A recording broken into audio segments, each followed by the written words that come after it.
Soy Fernando Díaz Villanueva, hoy es 24 de septiembre de 2020 y esto es La Contracrónica.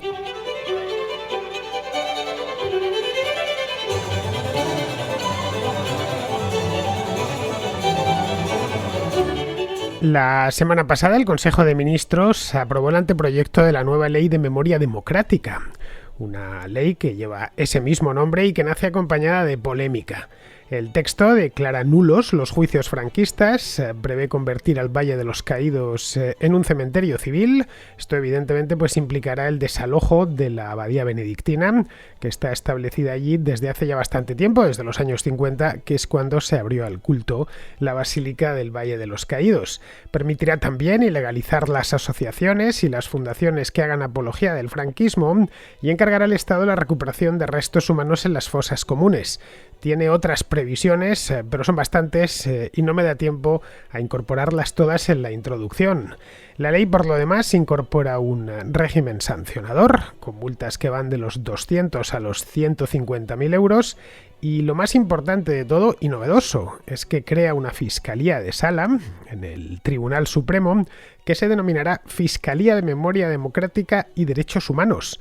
Os preguntaréis para qué servirá esta fiscalía. Bien, pues su cometido será encargarse de investigar los hechos acaecidos durante la Guerra Civil y la dictadura que la siguió, concretamente desde el año 1936 hasta el año 1978. En el 78 la dictadura había terminado ya.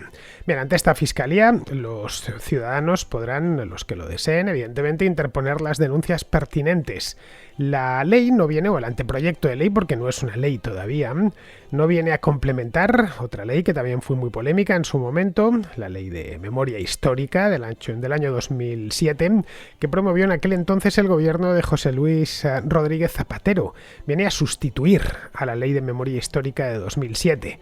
El texto final, que no es el que tenemos ahora mismo, el que se aprobó el otro día en el Consejo de Ministros, sino el texto final será el que pase por las Cortes, tiene todavía que pasar además por los órganos consultivos y aterrizar finalmente en el Congreso, donde se tramitará y se someterá a votación.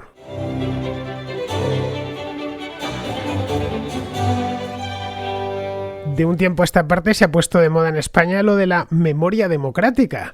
Hasta hace no tanto tiempo, 2 o 3 años, hablábamos de memoria histórica, pero ahora ya parece ser que lo de memoria histórica ha quedado definitivamente jubilado, quizá porque se utiliza demasiado y necesitaban un nuevo constructo.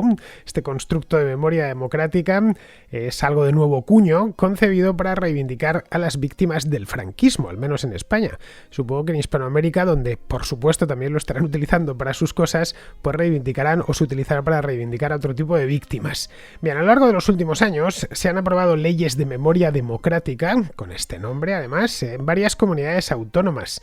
Empezó Andalucía hace ya 3 años, en 2017, fue la pionera. En aquel entonces en Andalucía gobernaba el PSOE, y luego ya le siguieron otras como Cataluña, creo que vino después, luego vino Aragón, y creo que la última, el año pasado, ha sido el Principado de Asturias, la última autonomía en tener su propia ley de memoria democrática. Bien, no es algo anormal esto, no pensemos que esto de que empiecen las leyes en las comunidades autónomas es de hecho todo lo contrario. Es bastante corriente que las iniciativas legislativas en España arranquen a escala regional, es decir, autonómica, y luego ya pasado un tiempo, sobre todo si se ha aprobado una legislación concreta en varias autonomías, pues el gobierno central se decida a hacer una ley para todo el país. Esto es una cosa, ya digo, bastante común, no es nada extraño. En todo lo relativo a la memoria histórica, la izquierda es muy activa, no es nada extraño, es algo que también conocemos desde hace tiempo. Encontró un filón con este tema hace ya más de 10 años y bien, lo sigue explotando con el ánimo nada disimulado de emplear la guerra y la posterior dictadura como un argumento político actual, como un argumento político para emplear justo en el día de hoy, contra partidos que hoy están en la oposición, pero que bueno, hasta hace un par de años estaban en el poder, caso por ejemplo del PP o de Ciudadanos, que nunca están en el poder, o Vox, pero bueno, que lo meten todo dentro del mismo saco. Es decir, que en estas leyes de memoria, por lo que podemos ver, evidentemente a la luz de las manifestaciones públicas de sus promotores, lo que vemos es más política del día que intención de conocer la historia, lo cual está siempre muy bien, y de restañar heridas. El problema aquí es que las heridas de la guerra civil, desde luego, pues más que restañar, cicatrizaron, y lo hicieron en España hace ya bastante tiempo. De la guerra civil hemos de hablar en pretérito absoluto, esa es la verdad. La sublevación militar que la provocó se produjo en el año 1936, es decir, hace ya 84 años. Acaba de celebrarse, hace solo un par de meses, el 84º aniversario del principio de la Guerra Civil. Así, por resumirlo mucho, los que nacieron en 1936... pues en aquel infausto año, tan horroroso para los españoles, tanto para los de la época, para ellos mucho más horroroso, por supuesto, que para todos los que vinimos después, los que nacieron ese año hoy son venerables octogenarios. Y como venerables octogenarios, pues evidentemente no quedan muchos. Estoy hablando de los que nacieron en 1936. De gente que recuerde 1936, pues queda mucha menos gente. Yo el año en el que nací no lo recuerdo, tampoco recuerdo los 6, 7 u 8 siguientes, no tengo un recuerdo claro de aquellos años. Es decir, de los finales de los años 70, por ejemplo, no me acuerdo absolutamente nada. Y entiendo que alguien que nació en 1936 pues no tenga recuerdo alguno de la Guerra Civil, porque no puede tenerlo. La Guerra Civil la vivió en su primera infancia. Así que el hecho este de la memoria viva, el tipo que estuvo combatiendo en las trincheras en la Guerra Civil, pues se va esfumando. Queda algún... Claro, estaríamos hablando ya de nonagenarios o directamente centenarios los que recuerdan los años 30 en España, no solo en España, sino también en el resto del mundo. Algo parecido está sucediendo con los combatientes de la Segunda Guerra Mundial, que cada vez quedan menos, pues porque ha pasado el tiempo, por una cuestión de ley de vida. El franquismo es más reciente, bastante más reciente, claro, pero aún así terminó hace casi medio siglo. Francisco Franco murió en el año 1975 y estamos en 2020, es decir, se va a conmemorar ahora, dentro de un par de meses, el 45 aniversario de su muerte. La mayor parte de los españoles vivos en este momento o nacieron tras la muerte de Franco, es decir, tienen ya 45 años o menos, o lo hicieron en los últimos años del régimen, lo que se conoce comúnmente como el tardofranquismo, que fueron pues la primera mitad de los 70, la parte final de los años 60, por lo que obviamente cualquier español que tenga hoy entre 45 y 55 años tampoco tiene recuerdos muy claros, desde luego los que tienen 46 o 47 ninguno, y los que tienen 50, si les queda algún recuerdo del franquismo, es algo... bien, puramente tangencial. A los 10 años, la verdad, o a los 9 años, los recuerdos que se tienen políticos, quiero decir, familiares, sí, obviamente, pues son muy pequeños. Esto, evidentemente, tiene consecuencias. Esto significa que cuesta cada vez más encontrar memoria viva de la Guerra Civil, no digamos ya de la época de la República, que por lo demás fue muy corta, y que el franquismo personalmente cada vez afecte a menos españoles, simplemente porque no lo vivieron o no lo recuerdan. Esto no significa que no debamos tener bien presente nuestra historia, pero sí significa que no debemos politizarla bajo ningún concepto, y mucho menos, y esto me parece bastante más grave, tomar categorías del pasado, categorías políticas del pasado, de hace 80 o de hace 70 años, y aplicarlas a nuestro tiempo. Es decir, trasladarlas prístinas y puras y llevárnoslas a nuestro tiempo y adjudicárselas a los partidos políticos actuales. Es decir, esto es una cosa que hace bastante el gobierno actual en España, es identificar a los partidos que están en la oposición con, por ejemplo, el fascismo, que es una doctrina política de los años 30, que profesaba Falange Española, que luego informó ideológicamente sobre todo al primer franquismo, pero bueno, que poco o nada tiene que ver con los partidos españoles actuales que se sitúan a la derecha del PSOE. Bien, esto no lo hacen una vez o por equivocación, o no lo hace un cargo perdido en un ayuntamiento perdido, sino que lo hace la propia vicepresidenta del gobierno. Así que se está empleando la historia, y esto es un hecho verificable en la realidad, con fines partidistas, concretamente este periodo de la historia de España, la Guerra Civil y el franquismo. Pero claro, ¿cómo resistirse, sabiendo cómo funciona la política por dentro? ¿Cómo resistirse a utilizar un juguete tan provechoso, y a la vista está que es provechoso, porque de lo contrario no lo utilizarían, en el que unos se reservan el papel de buenos e impecables, mientras que a los otros les adjudican, a los contrarios, les adjudican el papel de malos. Claro, teniendo este dispositivo delante, ¿cómo no emplearlo? Y es eso mismo lo que están haciendo. Ojo, lo podrían hacer, qué sé yo, se podría hacer en otros países, pero evitan hacerlo, y en España se podía haber hecho antes, incluso cuando todavía tenía algo de sentido, en la época de la transición, qué sé yo, los primeros 80, pero que hoy, con todo el tiempo que ha transcurrido, pues cada vez es más absurdo empezar a traerse categorías antiguas y sacudir en la cabeza de alguien, que sé yo, de un diputado actual, Pablo Casado, por ejemplo, que nació en 1981. Habían pasado ya 6 años desde que había muerto Franco. Pues nada, le llamaron el otro día tardofranquista o algo así. En fin, en esto Pedro Sánchez la verdad es que tampoco es nuevo. El PSOE no es la primera vez que se mete en estos belenes.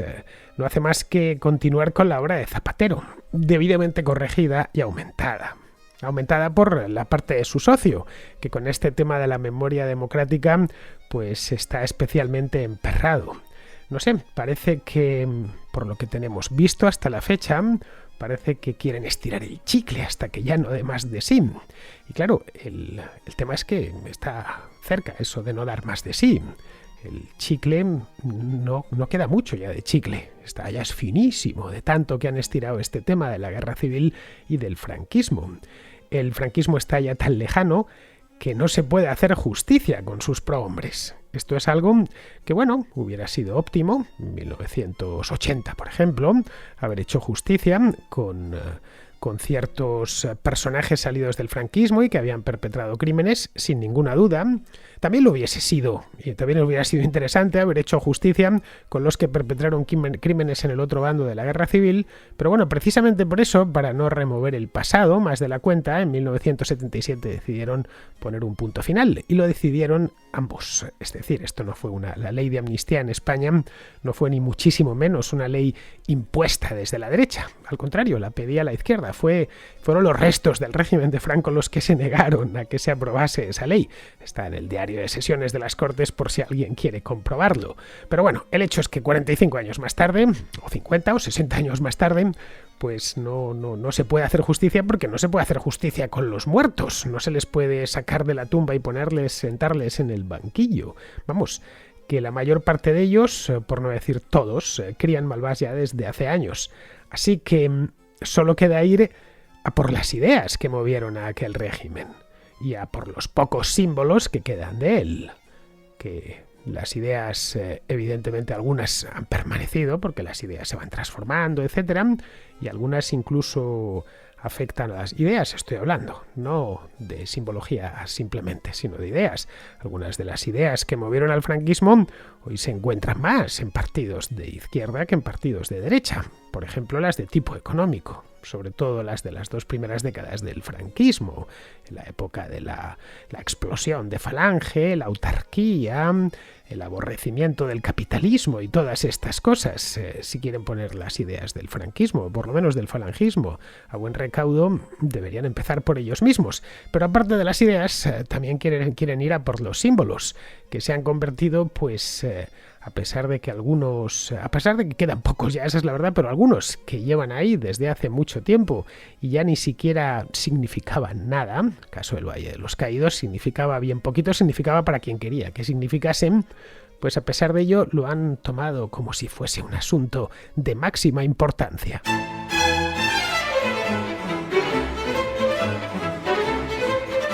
En el caso de los restos simbólicos del franquismo, hace 15 años, antes de la promulgación de la Ley de Memoria Histórica, quedaban algunos más, es decir, todavía se podía ilustrar este tema. Y de hecho en aquel entonces recuerdo que en la prensa solían salir, pues qué sé yo, calles, plazas, glorietas, pequeños monumentos que quedaban repartidos por España, algunos escudos, etcétera, que no habían sido retirados durante la transición, entre el año 75 y especialmente el 77 ya. y el año 82-83 la mayor parte de calles, de plazas, de monumentos, por supuesto, se fueron retirando de una manera bastante natural, sin ningún tipo de trauma. Se volvieron a los nombres antiguos de las calles o simplemente se retiraron pues las estatuas a Franco. La última en retirarse fue la del propio Franco en el año 2005 frente a nuevos ministerios. Creo que duró un poco más una que había en Santander, que la quitaron posteriormente. Pero bueno, el hecho es que a mediados de la década pasada pues ya quedaba poquito, y lo poquito que había lo retiraron. Lo fueron retirando, ya digo, de manera normal, natural, sin escándalo ninguno. Pero bueno, el hecho es que hoy cuesta encontrar un solo símbolo del franquismo más allá del Valle de los Caídos, donde hasta hace unos meses reposaban los restos del dictador. Es de hecho el gran símbolo. Y es el gran símbolo, entre otras cosas, porque se han empeñado en que así lo sea. No lo sé para los que vivan o sean de fuera de Madrid, pero para los madrileños forma parte del paisaje de la sierra.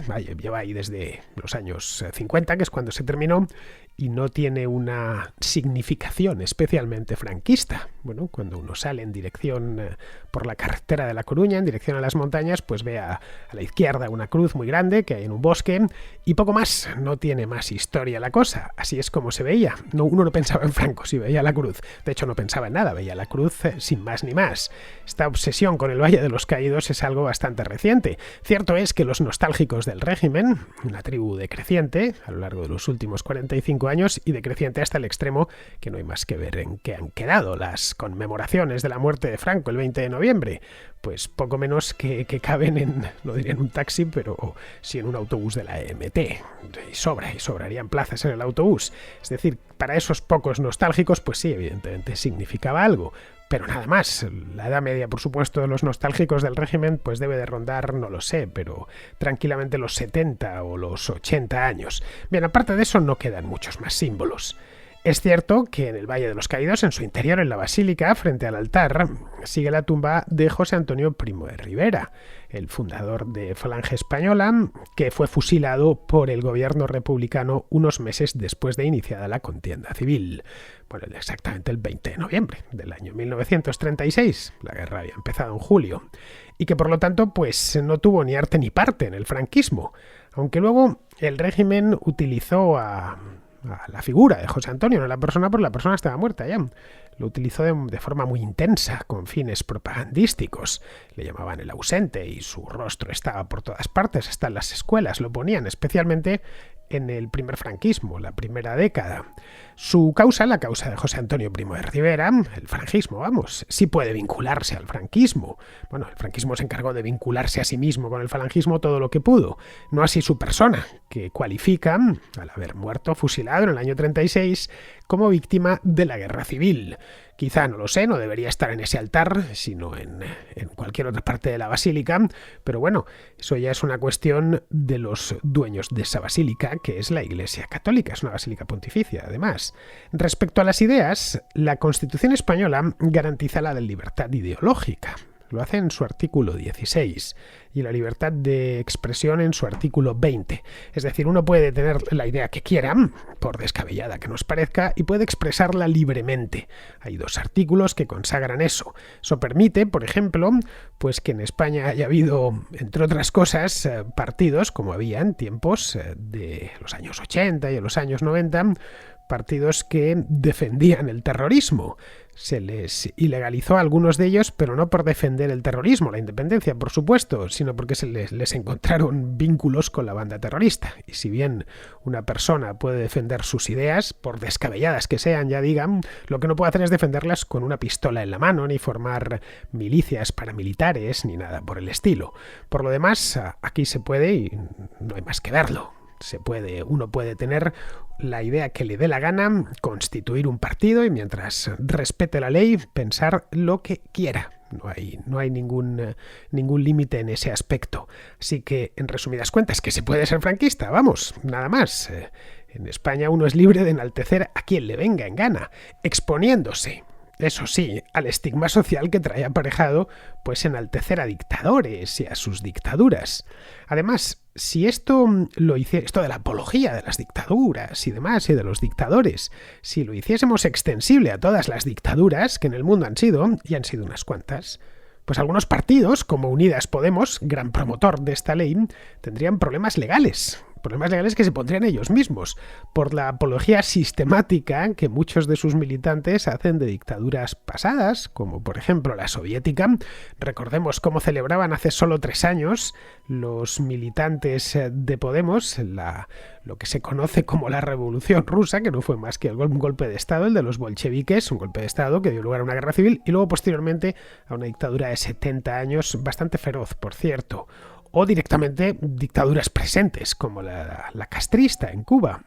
En definitiva, que a Alberto Garzón le asiste el mismo derecho a alabar a Fidel Castro que a los miembros de la Fundación Francisco Franco de hacer lo propio, pues con quien da nombre a su fundación, que es Francisco Franco.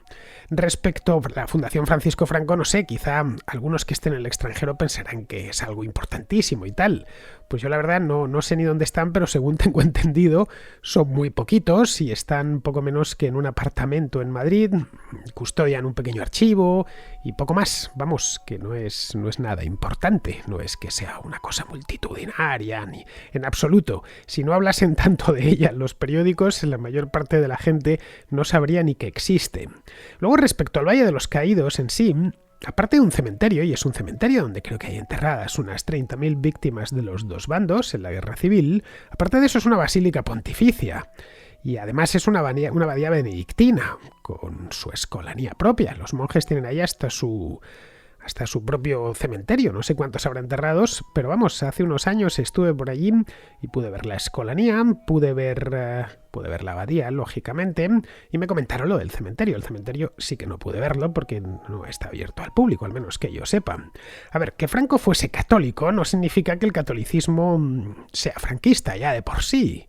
De la misma manera que el hecho de que, no sé, Enver Hoxha o Stalin fuesen ateos, Hoxha lo era y en gran medida además, muy militante, no convierte a todos los ateos del mundo en comunistas.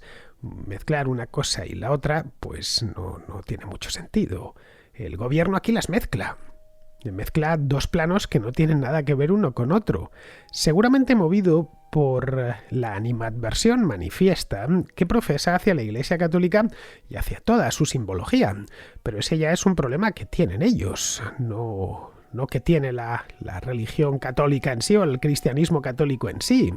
Es decir, cuando alguien odia de manera irracional otra cosa, el problema quizá lo tiene el que odia, no, que más de manera irracional estoy hablando, sin poder decir es que esto me produce animadversión por estas razones perfectamente fundadas. Se puede y se debe, por supuesto, criticar a la Iglesia Católica, pero cuando se fundamenta bien la crítica, como es lógico, y por supuesto que no se convierta la crítica al catolicismo de la misma. Esto es aplicable al Islam también, incluyendo a todos los católicos. Es que por el mero hecho de que vas a misa los domingos automáticamente eres esto y lo demás allá. Pero bueno, el hecho es que esto es así, no es una cosa nueva tampoco, nos acompañan con esta catolicofobia desde hace ya bastantes años. Pero lo más llamativo de la nueva ley no es todo lo anterior, que más o menos lo sabíamos o nos habían dado ya anticipos, sino es la creación de una Fiscalía Especial en el Tribunal Supremo, cuyo cometido será investigar las violaciones de los derechos humanos entre 1936 y 1978. No sé, aquí en esto de la Fiscalía, aquí sí que podemos abrir ya, ponerla encima de la mesa y abrirlo en canal. A ver, esta es una empresa interesante, la de investigar las violaciones de derechos humanos, pero en este periodo estoy hablando. Pero a estas alturas eso ya no es trabajo de los fiscales, sino de los historiadores, porque han pasado entre 50 y 85 años de aquello, y los responsables están muertos. Luego está el rango temporal en sí. La Fiscalía, lo de los responsables es importante porque la Fiscalía trata de poner al culpable de un delito frente a un juez. Aquí, como decía antes, como no los desentierren y expongan sus restos mortales en el banquillo, pues no veo yo el sentido. Está bien que exista, que se estudie esto y que se estudie a fondo, pero tanto como para una Fiscalía, básicamente va a ser una Fiscalía que no va a poder procesar a nadie. Luego está el tema del temporal, lo del año 36 al 78. Si esa fiscalía investiga la guerra, encontrará infinidad de abusos en ambos bandos. Este es un trabajo además que está ya hecho, porque de la guerra civil hay muchísima información disponible y ha habido tiempo de sobra para investigarla. A ver, no es precisamente el de la Guerra Civil Española un conflicto olvidado, todo lo contrario, es un tema recurrente desde el punto de vista historiográfico. Caray, pocos episodios de la historia de España se han estudiado tan a fondo como la Guerra Civil, tanto por especialistas españoles como por especialistas extranjeros. Cualquiera que entre a una librería en España, lo primero que se encuentra en la sección de historia son un montón de libros de la Guerra Civil. Es probablemente el tema más trabajado. La dictadura en sí también está muy bien trabajada, no tanto como la Guerra Civil, pero a veces se olvida que no concluyó de manera abrupta, mediante una ruptura, sino tras una negociación entre los aperturistas del régimen y la oposición democrática. En eso consistió el final del franquismo. Fue algo rápido, en apenas año y medio el régimen quedó desmantelado. En junio de 1977, cuando habían transcurrido solo 19 meses desde la muerte de Franco, se celebraron elecciones libres y luego ya en el año 78 la dictadura se podía considerar completamente terminada. En ese año, de hecho, se puso el broche final a la transición con la promulgación de la Constitución. Aquí habría que preguntarse, claro, hacerse una pregunta muy pertinente, y es ¿cuándo terminó realmente el franquismo? Es una pregunta difícil de responder porque no hay una fecha exacta. Las estructuras políticas del régimen se disolvieron entre diciembre del 76 y junio del 77. Los diputados constituyentes, salidos de las elecciones del 77, se encontraron ante ese problema para elaborar su ley de amnistía. Acordaron entonces una fecha concreta, que fue el 15 de diciembre del 76, día en el que se ratificó la ley de reforma política, que fue el instrumento que el propio régimen empleó para hacerse el harakiri y que permitió el tránsito a la democracia de un modo más o menos tranquilo. Con la amnistía vino la amnesia y el acuerdo tácito de no emplear el pasado como arma política. No sé, quizá en aquel momento tenía sentido hacer algo así en aras de la reconciliación. No podemos juzgar a nuestros padres ni a nuestros abuelos porque no sabemos qué hubiéramos hecho en su lugar en el caso de que nos pusiesen ahí. 50 años después es muy fácil juzgar a nuestros abuelos o a nuestros padres. Claro, es que de eso hace ya bastante tiempo. Hoy no hay nada que olvidar porque ninguno de los diputados actuales lo era en 1977. Y no pueden olvidar los que no vivieron algo. Bueno, el diputado más veterano del Congreso creo que es García Tizón, del PP, que entró ahí en el 82. Tiene un hombre ya de casi 80 años.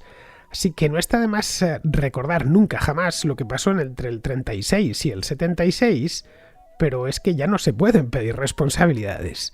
Es por ello que esta ley de memoria democrática no sea más que un pataleo extemporáneo de un gobierno que necesita la tensión para mantener movilizadas a sus bases en un momento en el que poco más puede darles.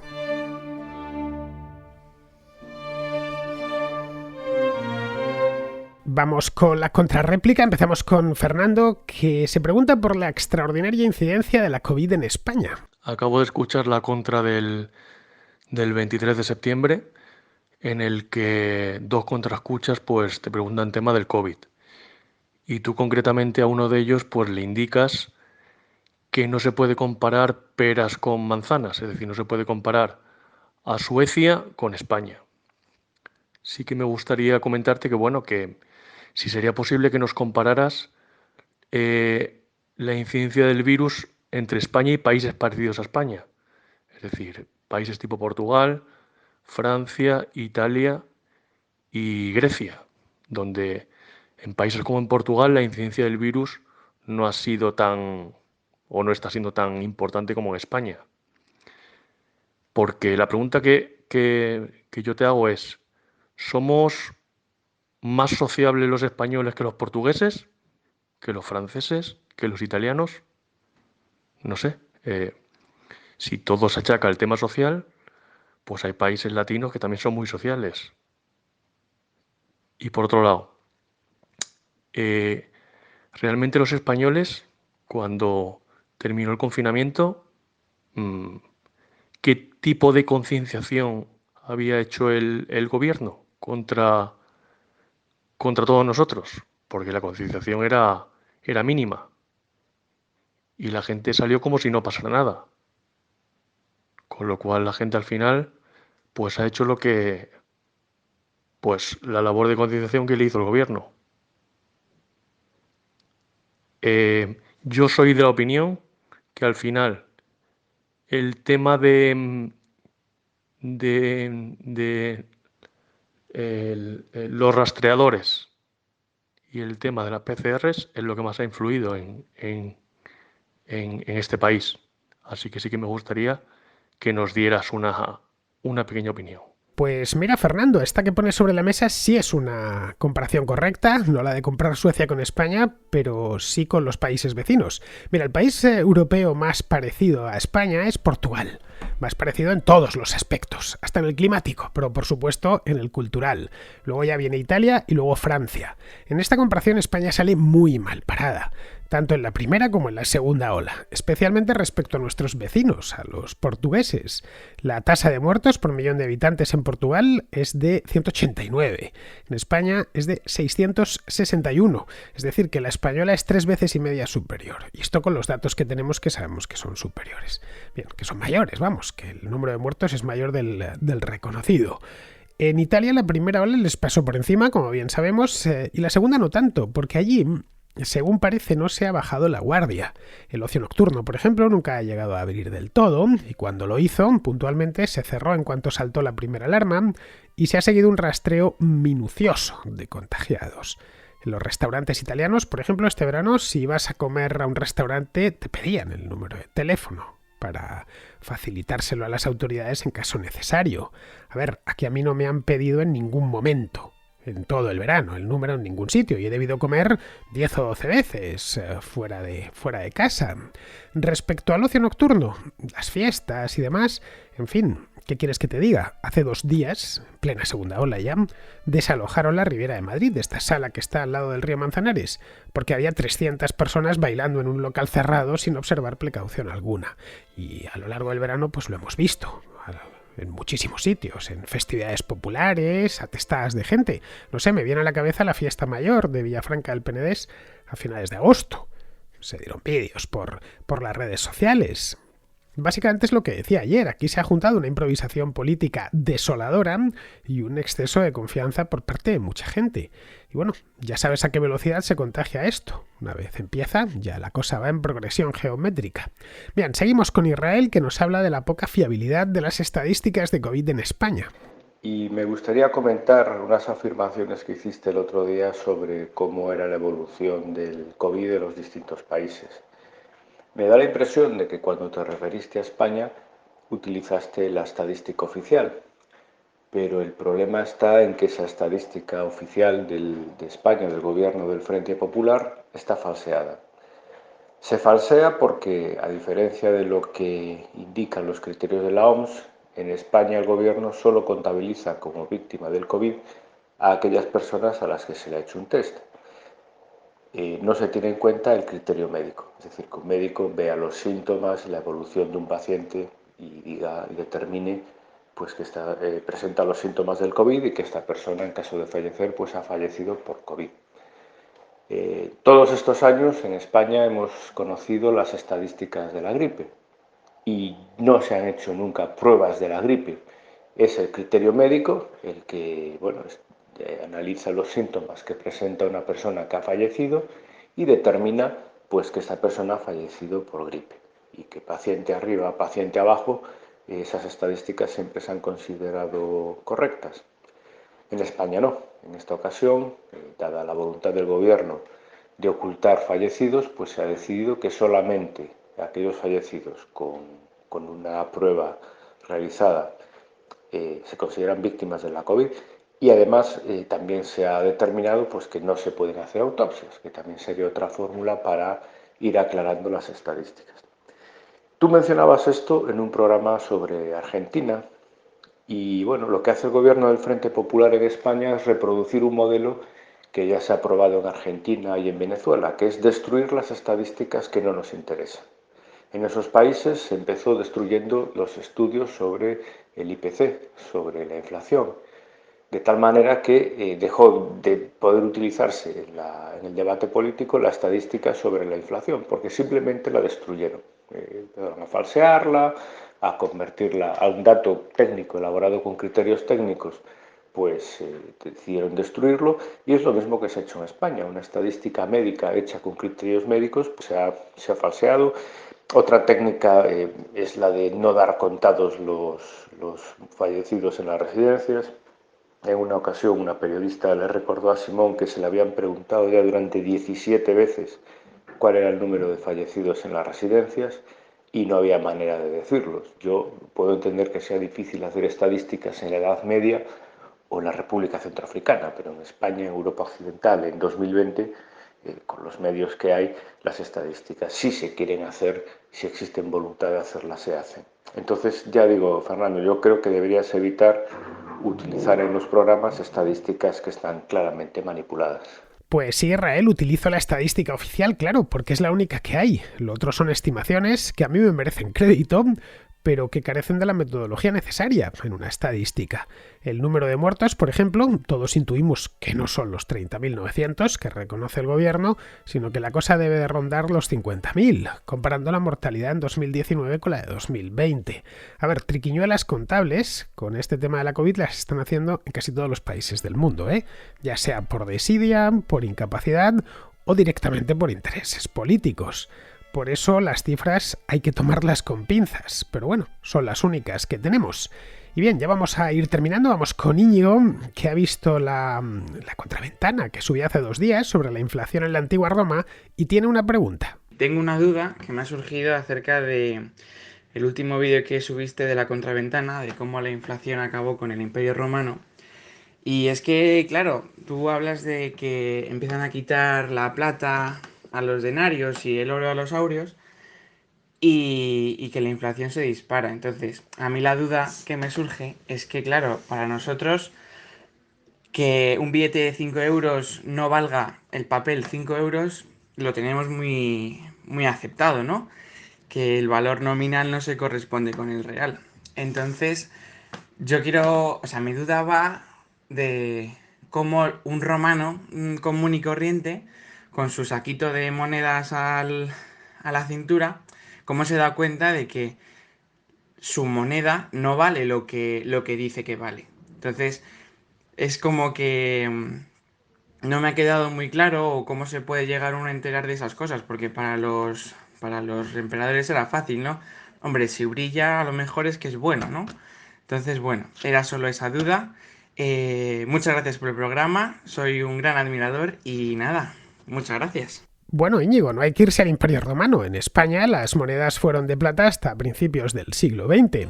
Nuestros bisabuelos y tatarabuelos pagaban con plata en las tiendas. Por eso era tan común que los mostradores de los comercios fuesen de mármol. Bastaba con dejar caer con fuerza la moneda encima del mostrador y en función de cómo sonaba, pues ya sabía el tendero si le estabas tratando de colar un duro sevillano, es decir, un duro envilecido con metales de menor valor. Y claro, pues sonaba distinto porque tenía diferentes características químicas.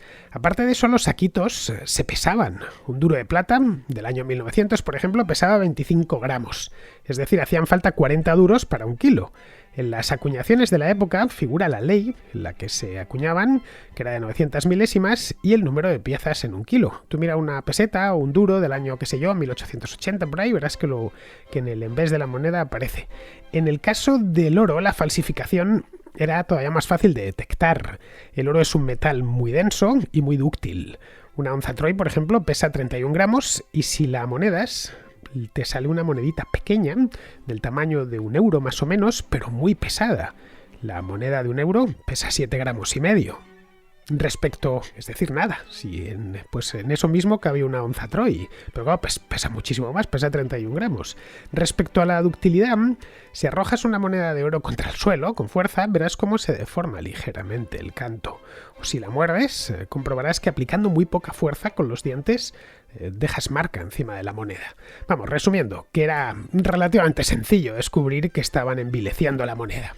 Y ahora sí que sí, ahora ya sí que terminamos. Vamos con Pizarro, que nos habla del tema este del impuesto a la riqueza en Argentina. Es sobrecogedor y entristecedor ver a un país como Argentina, que posee un capital humano y unos recursos naturales que invitan a la prosperidad, sumido no ya en la pobreza, sino en la ruina y en la depauperización permanente. En un continuo fracaso social, en la búsqueda de la mejora colectiva, sus gobernantes suman a los errores pasados, propios y heredados, nuevos errores, propios y a heredar, como por ejemplo este impuesto que castiga legalmente a la riqueza legalmente conseguida, trabando su desarrollo y ahuyentando a cualquier riqueza exterior al tiempo que se anima a huir a la interior. Medidas desesperadas en momentos desesperados, dirán, por no querer tomar medidas sacrificadas en momentos desesperados. Un cordial saludo de Pizarro. Y con esto, queridos amigos, damos por concluida la contra de hoy y de esta semana, la contracrónica. Mañana como es viernes, tenemos contrahistoria. Ahí os espero. Hasta mañana, amigos.